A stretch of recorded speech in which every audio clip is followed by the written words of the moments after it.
Tim, you all right? Yeah, good. Oh. How are you?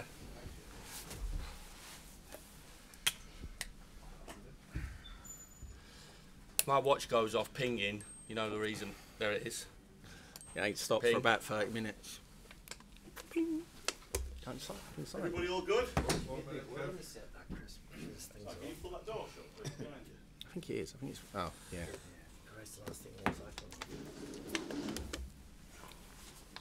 for clarification, anybody who doesn't know, Stephen Bettis with a PH, and he's our Chief Executive Officer.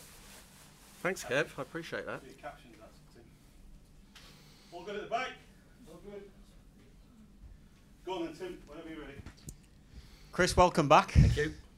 Can you sum up your emotions? How does it feel to be Sheffield United manager for a second time? Yeah, a bit surreal, but then getting back into work this morning and being at a place I love, a special place for me, seeing old faces, seeing new faces as well, and delighted to get back and back into the game. It's a huge challenge. Yeah. So how do you attack that challenge and how do you approach this game with Liverpool? Well, with our own personality and characteristics that we feel, you know, through myself and my coaching and managerial career and the guys that we've brought in, the qualities that we can bring and hopefully to improve the situation that we're in. It's not a great situation, everybody knows that. It is the best league in the world, everybody knows that, and we're playing Liverpool first game up, so thanks very much for the fixture list. But listen, 30,000 odd in Bramall Lane on a Wednesday night under the lights against arguably one of the best teams in Europe is a tough start, but one that we can go and attack and have a right go, and I think that's going to be the attitude for me and the players to reignite the supporters, because there has been a little bit of a disconnect especially over the last two games. A lot of good things have happened over the last 2 years here at this football club, getting back into the Premier League, and we're here for a reason, and we've got to enjoy that challenge, and that's my message to the players, and the players have got to set the ball rolling to connect with those supporters, because as we all know, under the lights at Bramall Lane, it's a fabulous place to go and play football, and nothing to lose. Do you feel as though you've got unfinished business here, and how confident are you that you can keep the team up? I think it's business, whether it's unfinished or not.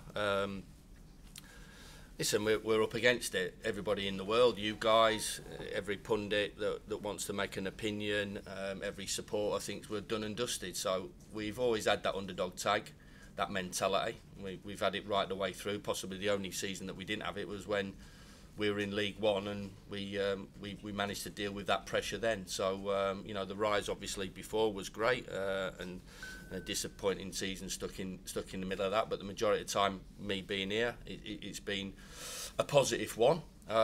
So unfinished business, you know, I'm coming back in to help the football club. You know, I've been given that a great opportunity, and I'm grateful for that opportunity from Prince Abdullah, the board, and Stephen to hopefully make a difference. It's going to be a long, hard season. We understand that. There's going to be some difficult moments. We're going to have to suffer, but I'm into the players, and hopefully I can get a reaction out of them, and we can help the players, because obviously at the moment confidence is very low.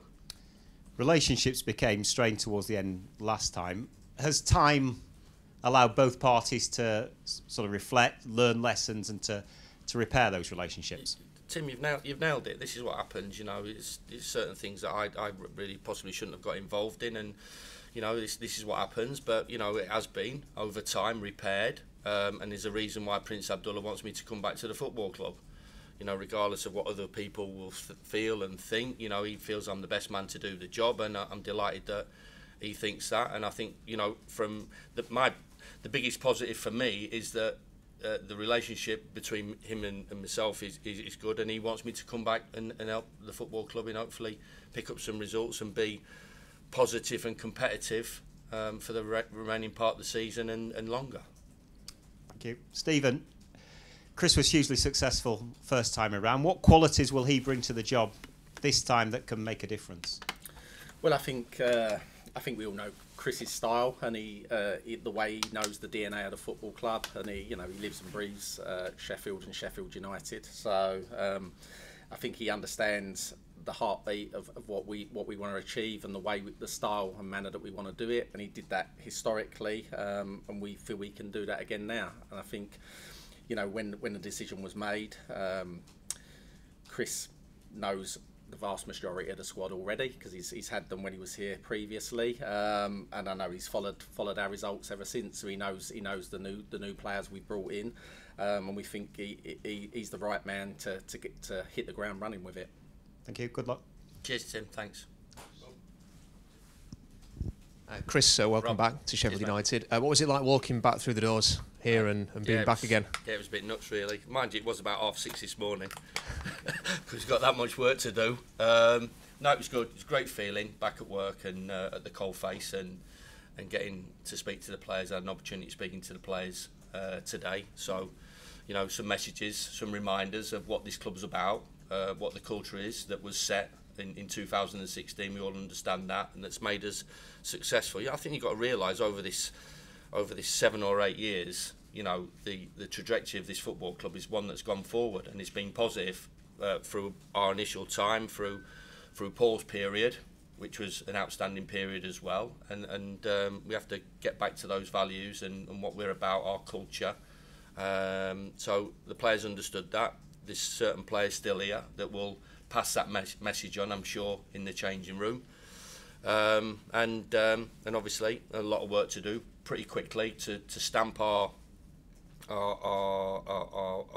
authority, is that the right word, or our message into the players, because, you know, you're up against Liverpool, a world-class team, and certain things that we will change. Obviously every manager has that ability to put their own stamp on a team, and we're going to try and do that from the off. When you last took over here, you needed to lift the place. Is there some crossover there? Yeah, I believe that. But listen, it's not. I don't think it was to the manner of what we had to do in 2016. You know, there was a incredible disconnect then. You know, I've said all along. You know, supporters hated players, players hated supporters. There was no connection between staff, office staff, board, owners, whatever it was. The academy. The 7 or 8 parts of the football club were completely, as you said, disconnected. So that isn't the case now, but there's certain aspects that we need to get back to, I think, and the biggest one is connecting with the supporters. There is a feel, especially, you know, recently, that's just lost. The players have lost the trust of the supporters, and they need to earn that back. The last 2 games have been a real struggle. How do you get this team going again? Well, through the messages, through the approach, which is key, and how we're going to go about it.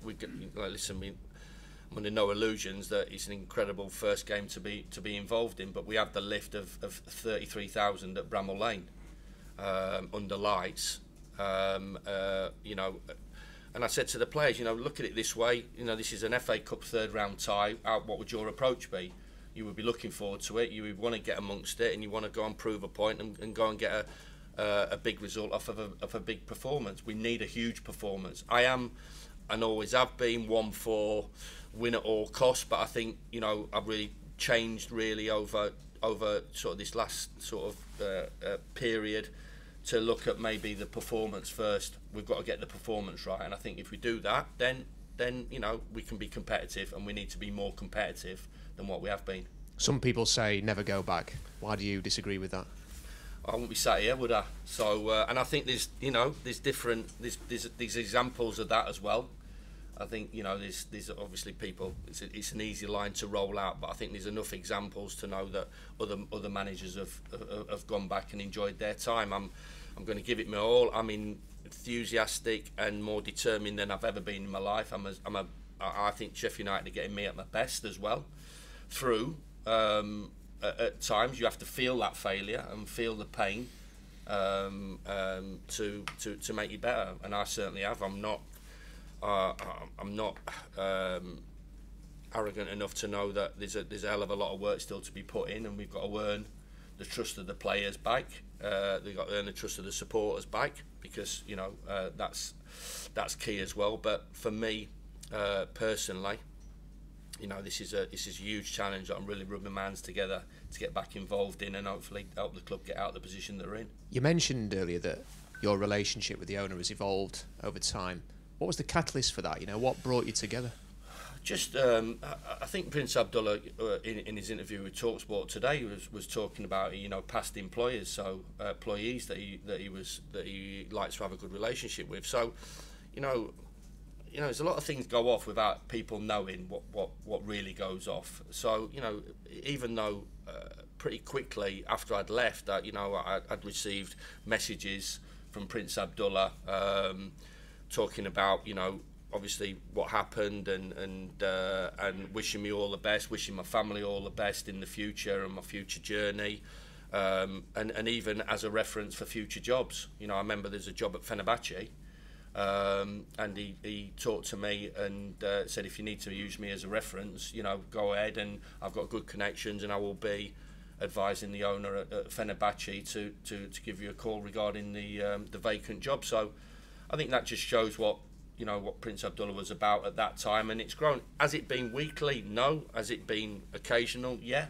You know, and congratulated him and Paul, you know, on the success over the sort of the last 2 seasons as well, and he's wished me all the best at the clubs that I've taken over since. When you think of all the moments you've had at this football club, you know, the promotions, that first season in the Premier League, what would keep in the team in the Premier League this year? How would that compare to maybe some of those other achievements? We've created some great memories, and that'll be another one. We know there's a hell of a task ahead of us and an opportunity. But it's an opportunity to do it, you know. And like I said, you know, we've got the tag of underdogs, and, you know, the narrative out there. We all understand that. We can't, you know, we don't just blank ourselves off. You know, we all pick up papers and read stuff, and I know it's quite difficult at times, but, you know, people do that because naturally they want to keep the finger on the pulse of what is the game that we all love, and put Sky on and they read other stuff, and the narrative out there is very, very negative about us, and only us can change that narrative. Are we going to do it for you guys? Nah, but we're going to do it for ourselves and our supporters and our football club, and that's going to be the attitude going forward. January is not that far away. Have you been given any assurances that you'll be able to buy some players, bring some players in? For me, Rob, the really focus is on the team and on the game-to-game attitude. Getting the next game, not looking too far ahead. You know, I know obviously January is there, and in a word, Rob, give us an opportunity to get me head up, please, and have a breath, because obviously it's a bit hectic over the last 2 or 3 days. But yeah, of course there'll be conversations, and I'm sure that, you know, there'll be opportunities if we feel we can improve the group. First and foremost, I've got to get the best out of the group that I've got now between now and January the 1st. But I'm sure that if we see improvements and we see some glimmer of hope, then Prince Abdullah I'm sure will push that forward and try and help us improve the group. Finally, it's a very tough first game, but it's a great occasion, great challenge, isn't it, to play Liverpool at the Lane? It's an incredible challenge. Like I said, you know, treat it as a FA Cup third round tie, you know, and we're playing Liverpool at home, and nothing to lose. You know, contrary to, you know, opinion, and, you know, great respect for Jurgen Klopp and what he's done. He's an absolute world-class manager and they're a world-class team. So, yeah, of course it don't come any easier. But, you know, as long as we get the performance right and we give the supporters something to shout about, because that's the key for me. That they, you know, for me, it's obviously been looking from a distance. It's been a difficult start, but for the majority of the home games, the supporters have made that shirt light for the players and really got behind them, and been close at times. Everybody knows that. The effect, it's amazing when you speak to people, and obviously the COVID season, and when supporters weren't in Bramall Lane, I think that affected us more than any other football club in the division. I would say that because it's my club and I know the difference that they make. And for me, you know, they were turning, you know, not single-handedly because there's about 30,000 of them, but they were turning losses into draws and draws into wins, and hopefully we can give them something to shout about that happens again in the forthcoming games. Very best of luck, Chris. Cheers, mate. Thank you. Thanks. Stephen, last time we had a conversation with you, you said whatever happens this year, Paul Heckingbottom will stay as manager. So what changed? Yep, I think ultimately performances. You know, it's not results so much. When you look at it, I think we're realistic about our opportunities this season and where we're going to be. But we still wholeheartedly believe there is an opportunity for us to stay in this league, and we still believe we are good enough to stay in this league. And less around results and more around performances at the end of the day. And we wasn't happy with the performances in the last few games, and I think that ultimately made us feel like we needed to make that change. Well, what's it going to be like working with Chris again? I've said to Chris already, and to the rest of his coaching staff, it feels like they'd never left. You know, like literally, we've just started having the same conversations and the same things, and it's literally like he's never even left the place. So and I mean, that was one of the reasons for Chris's reappointment, is that we haven't got time just to at this point in time, staying in the Premier League is so important from a financial perspective that we've got to do everything we can to achieve that. And we didn't, picking Chris is because he can literally come straight back in and hit the ground running, and that's what we need, because we haven't got the luxury of time. So how will you support him as a club to give him the best chance to keep this team in the Premier League? Yeah, I think obviously we'll give him all the support we can. I mean, if you're talking about from a financial perspective, I mean, obviously, it's no secret we work within certain limits financially, and we don't have hundreds of millions to be spending on players, etc. But Prince Abdullah gives us the support that he can, and he is determined to help whenever he can with that. So we've already had initial conversations about January. I won't go into huge amounts of detail about them, but the reality is, when we get to that point, the discussions have been had, and I'm sure the Prince Abdullah will give us as much support as he possibly can to make the changes if we need to. Overall, on the financial outlook, has the club been able to almost reset financially by being back in the Premier League? Is the club in a better place now as a consequence of everything, and can you move forward without any financial issues now? Yeah, well, I believe so. Yeah, I mean, 100%. Obviously the riches of the Premier League makes it fairly easy to reset, because the numbers are so big compared to being in the Championship. So yeah, it has enabled us to reset. It's enabled us to invest in some of the infrastructure. We're actually starting the works on the hotel soon as well, so we'll have a hotel back open for next season, which will be great for everyone. So and you'll see there's been some work, if you guys have been around the stadium, there's been some investments there into the corporate areas and the suite areas, etc. And we're continuing to try to move forward with the funds that we have available, and I think that won't change. And finally, and obviously there's a lot going on at the minute, but where is the club at in terms of takeover talks or anything like that? Is anything like that going on in the background at the minute? Yeah, I mean, look, there's no secret. Prince Abdullah's been open about the fact that he would like, if he found the right buyer, he would like to sell the football club, and discussions are ongoing. But as we see here at the moment, I can't see any imminent change happening. Thanks, Stephen. Thank you.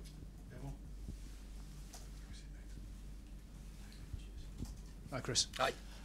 You mentioned the disconnect with the fans, but I just wondered whether you'd actually sneaked in on the quiet and watched a few games, and if you've made any sort of observations about where things have gone wrong on the pitch. You can have your opinion on it, of course, and every manager and every coach does. Whether I'm looking at any club or watching any game, you always look at, from a tactical point of view and from every aspect. That's what makes the game so fascinating. Myself personally, I've been to Bramall Lane once to work for the BBC in the FA Cup tie last year against Tottenham.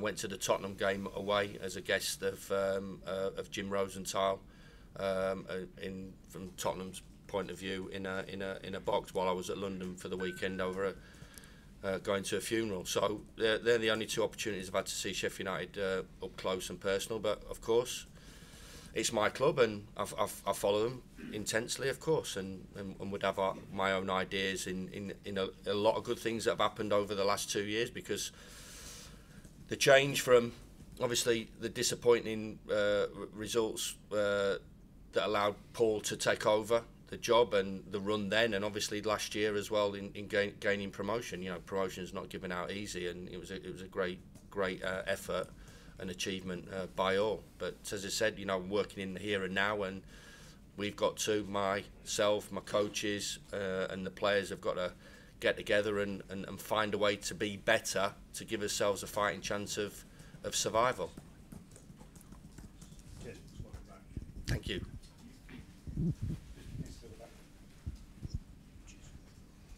Hi, Chris. Hey. Good to see you again. Thank you. We know how much this club and what this club means to you. Was there any doubts or hesitations about coming back? Not at all. When I point back to 2016, and family and close friends who are massive United fans, you know, doubted if it was the right decision to go back. You know, why do you need to do this? There might be better options. You don't need to put a pressure on yourself. You're a local boy. You love the football club. You've got everything to lose. And I never looked at it that way. I thought I had everything to gain. Didn't after 3 games like. I thought, what have I done when we're 3-0 down after about 20 minutes against Southend at home back in League One? So, you know, we've tasted tough times there initially, but you know, this time when the call came in and the opportunity arose, of course, my same mindset is I believe that myself, my coaches can help and make a difference. And take that opportunity up, which I'm delighted that I was given that. What's different about Chris Wilder now than a few years ago when you left? I'm better for the experiences. You know, I've had a couple of experiences at Middlesbrough and Watford, which were interesting. I enjoyed my period at Middlesbrough. You know, the first season I went in, and the club went from lower half of the Championship right up into the playoffs. Had 2 fantastic cup experiences, beating Man United at Old Trafford and beating Spurs at the Riverside. Got off to a slow start, I understand that, and the decision was made for the first time in my career to terminate my contract after 10 games. I think I was the 12th manager in that division after 10 games. The chairman make a decision, as owners and chairmen have that ability to do, and you sometimes don't think you've been given time or you feel it's unfair, but you know, that's by the by. The owner makes a decision. I've spoke to Steve afterwards, and I'm on good speaking terms with Steve regarding that. And I had an opportunity of going to see Matt Fitzpatrick out in Augusta for a week. I had tickets to go there, and I took the chance of working at Watford for 10 games. So obviously when we were 2-0 down after 10 minutes and Fitzy was trying to roll in a 10-footer for a 67, maybe I doubted the decision was the correct decision, but that was an experience, and a great experience as well, because I've worked at different clubs with different profiles. I think everybody knows the profile at Watford. I think I was the 4th or 5th manager in the space of 15 months. So ego thinks you can make a difference as well, but maybe I should have spoke to Claudio Ranieri and Roy Hodgson and Rob Edwards and Slav. But you always think you can make a difference, and I wanted to work, and unfortunately didn't get to the playoffs. But another great experience for me, working with 2 sporting directors, working with culturally a different set of players. So these experiences helped me and have made me, I believe, going to be a better manager going forward. I don't see, for me, having that experience, as long as I've got the hunger and desire to go again, and whether it's prove or be determined or win or whatever you want to, whatever the narrative is, as long as I don't lose that determination and enthusiasm, I believe that managers, if they're smart and they learn from the mistakes, are going to be better for those experiences. When you come in sort of at this point in the season, does it help that you know the majority of the team and you've worked with them before and you know their strengths and weaknesses? Yeah, but there's a lot of boys that are new to me. But I know Gussaima, I know Luke Thomas, I know James McAtee, I know those players, Trusty, players that have been in around the Championship and played for Premier League teams, so I know what their strengths and weaknesses are. I know the group. They'll get to know me pretty quickly as well through players, and passing their past experiences on to those boys. But it's a good group.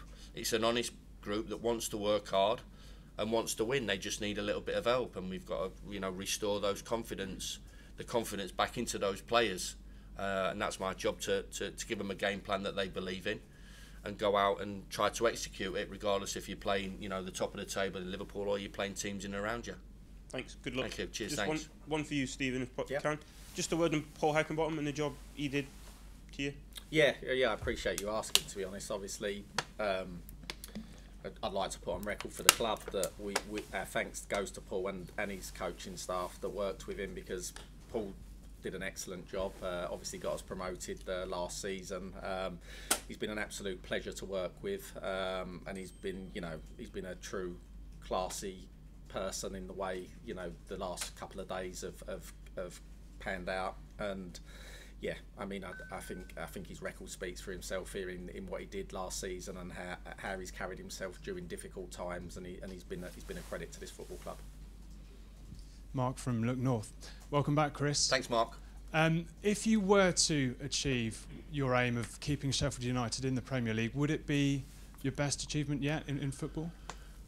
Well, if we get that opportunity, we'll talk about it then. But I'm focused on not on what happens, in March, April, May, and what happens tomorrow night, and really as short term as that, and that is as simplistic as it can be. You can't get carried away. You can't look ahead. You can't think that that's a winnable game. That's not a winnable game.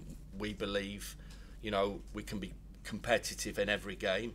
You look at Luton, and I know it's at Kenilworth Road, and I know Liverpool had the majority of play and majority of chances and missed some good chances, but they were really competitive. So you look at that, and Luton have not gone into that game thinking, well, it's just Liverpool, so we'll roll over, accept a defeat, and move on to games where we think we can have more of a chance of winning. Every game's an opportunity, and this club's shown that in the past, and needs to show that in the future.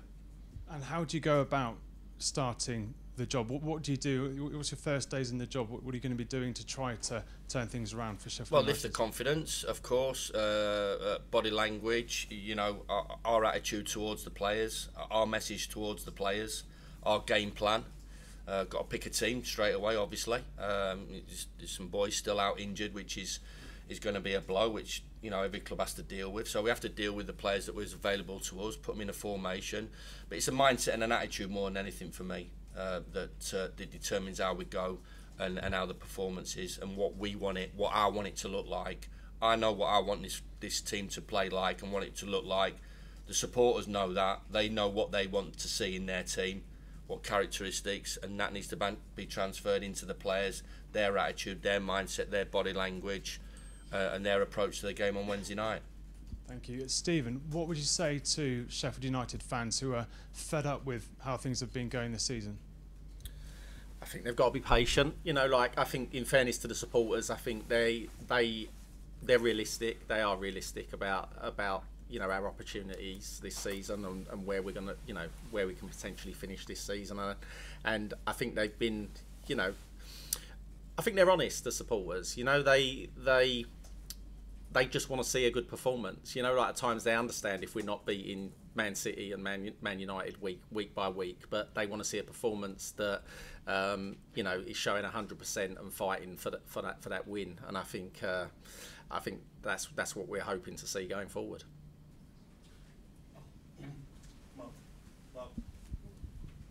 Cheers. Chris, welcome back. Thank you, Al. Did you feel that you were destined at some stage in your career to return here? Other people did. Other people said that you'll be back, and conversations that we all have from time to time with family and friends. You never know how the journey of a football manager. My journey has been an interesting one, as you know full well. From a place that I was there on Saturday at Alfreton, non-league to the heights of the Premier League. So nobody can ever. I think it's a little bit like snakes and ladders at times. It's very difficult to plot your way through a career as a manager and to pick a particular time to say, well, I'm going to be a manager there, or this is going to happen. When the door opens here, I did believe, if I did get offered the job, that it would be very, very difficult to turn down and go back to a place that I obviously love. When you were here before, you set a very defined style of playing, a pioneering style of playing, and that's kind of perpetuated in the time that you weren't here under Paul Heckingbottom. Do you have any sort of thoughts on whether you'd like to persevere in that way, or do you think that you might have to alter it tactically this time? I think that, you know, from my point of view, as a professional manager that's got all the coaching badges that anybody can get, and my staff have, you know, I think it's a bit disrespectful that, and not a criticism to you, Al, or your opinion or anybody's opinion on regarding how you play.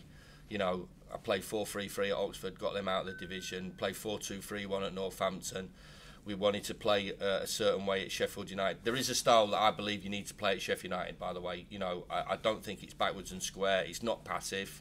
It's not counter-attack. You might get pushed back, but the supporters want to see what they want to see, which is positive front foot football. And in that, you know, in my time here, we've changed that during game, in game, to change, to chase, to defend, to see a game out. But it's always been a positive approach. Of course, we at that time we wanted to play two up front, and we had Billy Sharp, and we wanted to play two because I felt it was the right thing to do at Sheffield United, to play two up front, playing the front foot. It evolved, and everybody talks about the 3-5-2 and overlapping centre halves, and obviously the club it set the club fair for the players that we employed and signed. You know, it didn't really have wingers in it, so it was good for a period in the Premier League. The second season, it was still competitive. For me, it wasn't really from the tactical approach. It was more the big moments approach. And obviously, you know, I still say that I unbelievably believe that we wouldn't have finished bottom of that division if fans were in Bramall Lane in that COVID season. It's quite easy for me to say that, and people are just, I should imagine, just dismiss it. But I definitely believe, because I think we've all been there and seen what the effect of the supporters does to the team. So going back to that, we can coach anything we want. We just need to coach a system that is positive front foot, that you know, has got a structure out of possession and has got an identity in possession, whether that's 4-3-3, you know, 3 centre halves, you know, whatever that is. We can coach all of them. It suited the team, it suited the club in that period, and it suited them. And if you look back, you go, promotion, 10th place finish in the first year in the Championship, promotion, 9th finish, obviously a disappointing season there. I do believe, and I'm not being controversial, if the manager had stuck to the system and the players that we had in the season that were relegated to go back up, I believe that it would have got into the minimum playoffs and potentially, possibly, would have got promoted. And obviously Paul got promoted with the same system as well. So yeah, we'll look at everything. You know, it's predominantly hasn't got wingers in the football club. So, but you know, we'll see, and we'll try and pick the best formation and the best players to fit those formations and play them in their best positions. Looking back to when you left, I think it's fair to say, would you agree, there were regrets on both sides about it happening and the way it happened? You as a manager evolve. Is there anything about you that will... Absolutely spot on, Alex. Yeah. Like, you know, of course, it's any relationship, whether you work in, it's a working relationship, a personal relationship, you know, these things happen, and you do look back, and I always say I'm a massive one on reflection. You know, we'll reflect on today's training session. What could we have done better? How did that go? Was that good? Was that not good? Timings and everything. On a match, on a selection of a team, on a period, on a season, there's always reflection. So of course you do look back, and there's certain things personally that I know that I should have dealt with better. And I think, you know, the measure of first of all Prince Abdullah, who could quite easily have gone in a different direction, quite easily. You know, this is a coveted job. You know, it's in a difficult position, but it's a coveted job, a job in the Premier League. You know, it quite easily could have opened it up for tender to go and attract somebody else. And it's good enough for me that he wants me to come back and lead this football club back and try and get some results. And from my point of view, you know, you push those things, you deal with them, which were dealt with pretty quickly, and you get on with and you move forward. And I have moved forward. And I said I've got good relationships with all the people that I've worked with. There's, you know, a narrative that I'm spiky or this, that and the other or whatever. I want the best for the football club, but you know, I've got decent relationships with the guys at Northampton, Oxford and Middlesbrough, so you know, and certainly got an excellent relationship with Prince Abdullah, I won't be sat here. And finally, your style has been to manage a football club across the board, or be involved in most things that happen at a time when the model has deviated more towards head coaches. So do you see your role changing in any way from the way that you have done the job before? I think there's changes, there's tweaks, of course, but I still look at the best managers in the world, which are Pep, Guardiola, which is Jurgen Klopp. You know, you look, Postecoglou's up there now, and other guys. I know Eddie Howe.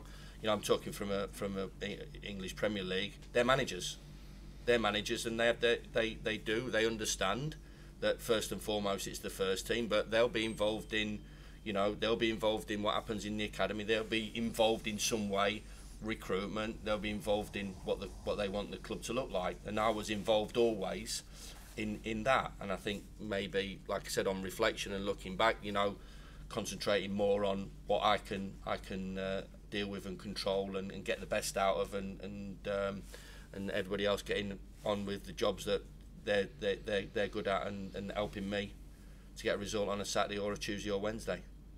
And just to Stephen, it requires a degree of permanence, doesn't it, for a manager to influence a football club in a situation where Premier League managers in your situation often do lose their job, even though they might be the best person to bring back. So without being pessimistic, and obviously Chris will hope and try to keep you in the Premier League, this is an appointment for beyond that, isn't it? Yeah, I mean, it's an initial appointment for 19 months or the end of next season, and ultimately we'll see where it is at that point. But we spoke with Chris, and we felt that was a long enough period to start with to actually give him the opportunity to put his footprints back onto the first team and our performances, etc. And then at that point we'll reevaluate. Yeah.